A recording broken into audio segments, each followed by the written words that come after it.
한 주간의 HR 관련 소식을 전달해드리는 주간 인사 노무 뉴스입니다. 뉴스의 자세한 소식은 영상 아래 HR 아카데미 홈페이지 링크에서 첨부 파일을 통해 확인하실 수 있습니다. 6월 5째 주 주간 인사 노무 뉴스 첫 번째 소식입니다. 기업 10곳 중 7곳은 IT 분야의 연봉 인상 소식을 부담스럽게 받아들인다는 설문조사 결과가 나왔습니다. 채용 플랫폼 사람이니 기업 848개사를 대상으로 연봉 인상 부담에 대해 설문조사한 결과 71.9%가 IT 분야 기업 연봉 인상 소식이 부담스럽다고 응답했습니다. 정보통신 및 IT 업종의 경우 부담된다는 응답이 91.9%에 달했습니다.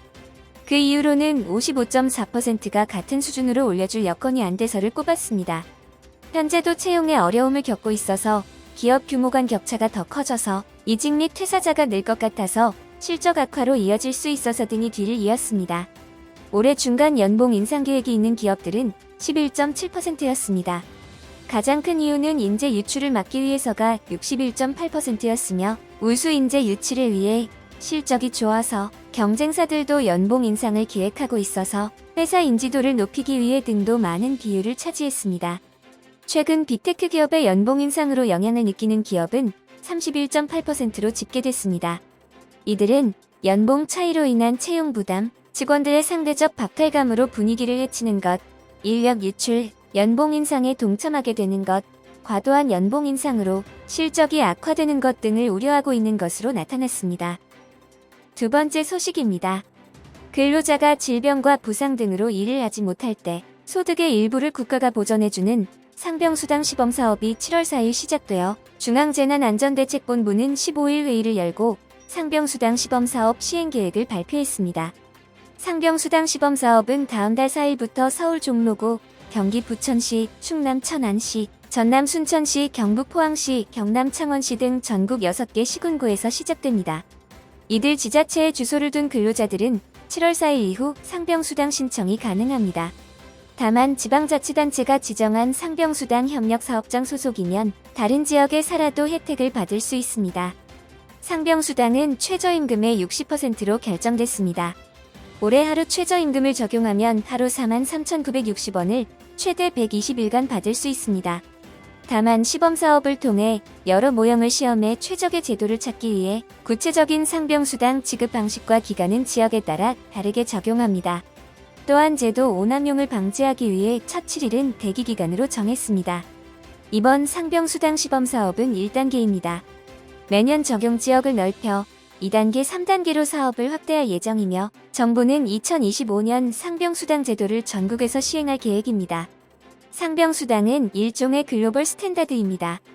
OECD 38개 회원국 중 현재 상병수당 제도가 없는 나라는 한국과 미국뿐입니다. 전문가들은 상병수당 제도와 함께 아프면 쉬는 문화가 정착되어야 한다고 지적합니다. 실제 한국보건사회연구원이 2020년 내놓은 연구 결과에 따르면 국내 사업장 가운데 무급이라도 병가를 쓸 수 있는 곳은 전체의 46.4%에 불과했습니다. 중앙사고수습본부 사회전략반장은 상병수당 이외의 다양한 방안을 고민해 아프면 쉴 수 있는 제도적, 문화적 기반을 강화하겠다고 말했습니다. 세 번째 소식입니다. 한국고용노동교육원은 고용노동부로부터 위탁받아 직장 내 괴롭힘 예방 및 근절을 위해 취약 직종과 중소기업 사업장을 대상으로 무료 교육을 실시합니다. 이번 교육은 12월 9일까지 전자우편 및 구글폼 등으로 상시 접수할 수 있습니다. 보건, 돌봄, IT, 제조업 등 취약 직종과 사회적 이슈화가 된 소규모 사업장을 우선 지원합니다.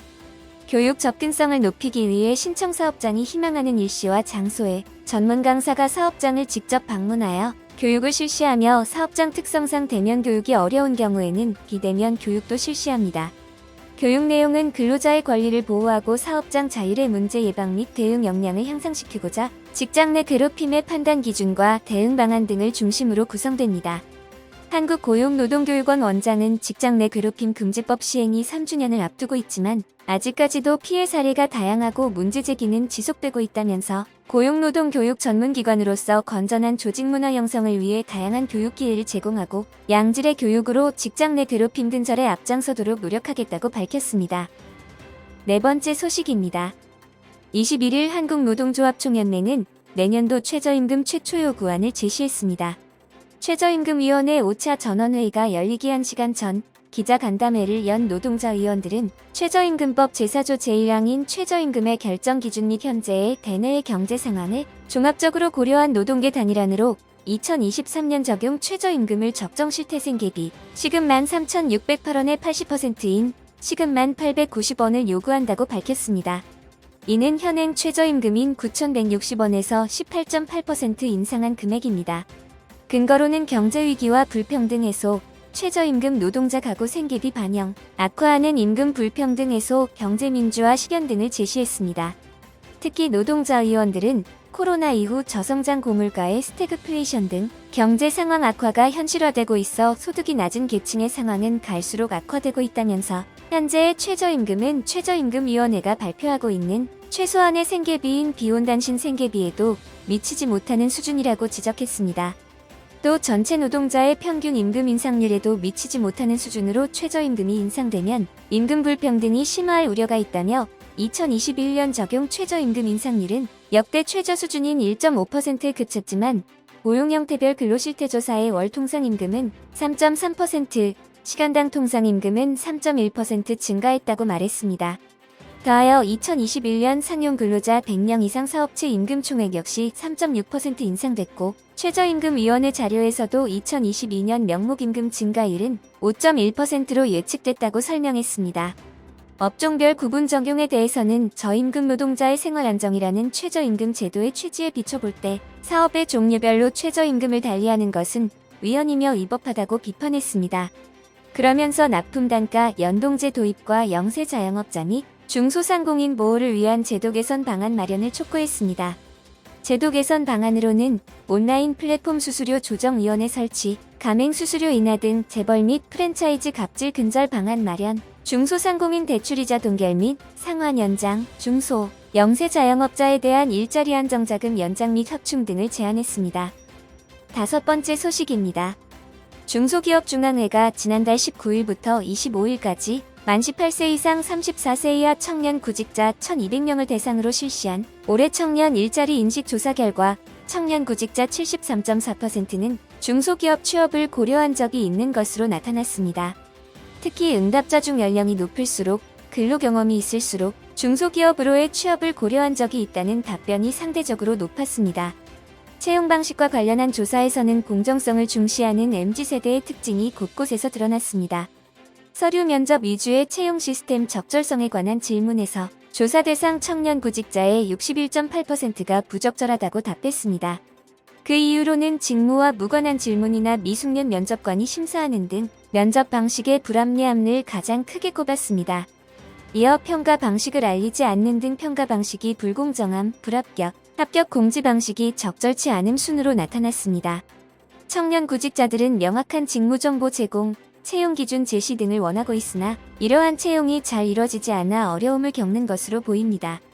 청년들이 구직 시 우선적으로 고려하는 사항으로는 일과 여가의 균형 보장이 33.2%, 임금 만족도가 22.2%, 건강한 조직 문화와 사내 분위기가 15%로 조사됐습니다. 지난해보다 일과 여가의 균형 보장과 건강한 조직 문화와 사내 분위기는 각각 5.3%, 2.1% 증가한 반면 임금 만족도는 3.7% 하락했습니다. 임금보다 개인 여가 시간 확보, 건강한 대인관계를 중시하는 MZ세대의 모습이 더욱 두드러지게 나타났습니다. 중소기업중앙회 스마트 일자리 본부장은 이번 조사를 통해 MZ세대도 중소기업에 대한 인식이 점차 개선되고 있다는 사실을 확인했다며 자기계발과 워라밸, 공정한 채용을 중시하는 MZ세대의 일자리 인식도 살펴볼 수 있었다고 말했습니다. 6번째 소식입니다. 한국공인노무사회가 퇴직연금제도에 대해 온라인 무료 교육을 실시합니다. 퇴직연금제도는 근로자들의 노후 소득 보장과 생활 안정을 위해 근로자 재직기간 중 사용자가 퇴직급여 지급 재원을 금융회사에 적립하고 이 재원을 사용자 또는 근로자가 운용하여 근로자 퇴직 시 일시급 또는 연금으로 지급하는 제도입니다. 퇴직연금제도 교육은 퇴직연금제도를 설정한 사용자에 한하여 법정 필수 교육 과목입니다. 근로자 퇴직급여 보장법 제32조 제2항에 따라 연 1회 1시간 이상 이수해야 하며 미실시할 경우 최대 1,000만 원의 과태료가 부과됩니다. 한국공인노무사회는 100인 미만 사업장의 사업주와 인사노무 담당자 및 근로자를 대상으로 퇴직연금 제도에 대한 온라인 무료 교육을 올해 5월부터 12월 14일까지 실시합니다. 교육 내용은 퇴직연금 제도 유형 제대로 이해하기, 2022년 달라지는 퇴직연금 제도, 업종 규모 급여 체계별 퇴직연금 도입 가이드로 이루어져 있습니다. 7번째 소식입니다. 국내 근로자 10명 중 2명 이상은 출퇴근에 2시간 이상 허비하는 것으로 나타났습니다. 성균관대 경제대학 연구교수와 한국여성정책연구원 부연구위원이 한국고용정보원의 대졸자 직업 이동 경로 조사 자료를 활용해 최근 통근이 대졸 취업자의 직장 만족도와 이직 의향에 미치는 영향을 분석한 결과입니다. 연구에 따르면 조사 대상 근로자가 출근하는 데 걸리는 시간은 평균 35분으로 나타났습니다. 퇴근 시간이 같다고 가정하면 출퇴근에 1시간 10분이 소요되는 것입니다. 출근 시간만 기준으로 하면 20분 미만은 29.4%, 20분 이상 40분 미만은 32.4%, 40분 이상 60분 미만은 15.7%였습니다. 출근에 1시간 이상을 쓰는 근로자는 22.5%에 달했습니다. 통계청에 따르면 하루 평균 1시간 이상을 통근에 사용하는 한국인의 비율은 1995년 9.6%였던 것이 2000년에는 14.5%, 2010년 15.6%, 2015년 22.5%로 크게 늘어났습니다.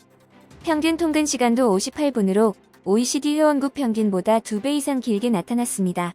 OECD 회원국 중에서 한국은 통근 시간도 가장 긴 국가인 셈입니다. 통근 시간이 길수록 일에 대한 만족도도 떨어졌습니다. 통근 시간이 20분 미만인 근로자의 직장 만족도는 3.62점으로 측정된 반면 90분 이상인 근로자의 직장 만족도는 3.28점에 그쳤습니다. 통근 시간은 이직 의사에도 큰 영향을 끼쳤습니다.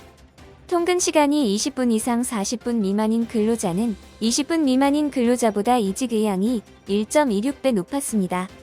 40분 이상 60분 미만은 1.44배, 60분 이상 90분 미만은 1.57배가량 이직 의사가 뚜렷했습니다. 통근 시간이 90분 이상이면 20분 미만인 근로자보다 이직 의사가 2배나 높았습니다.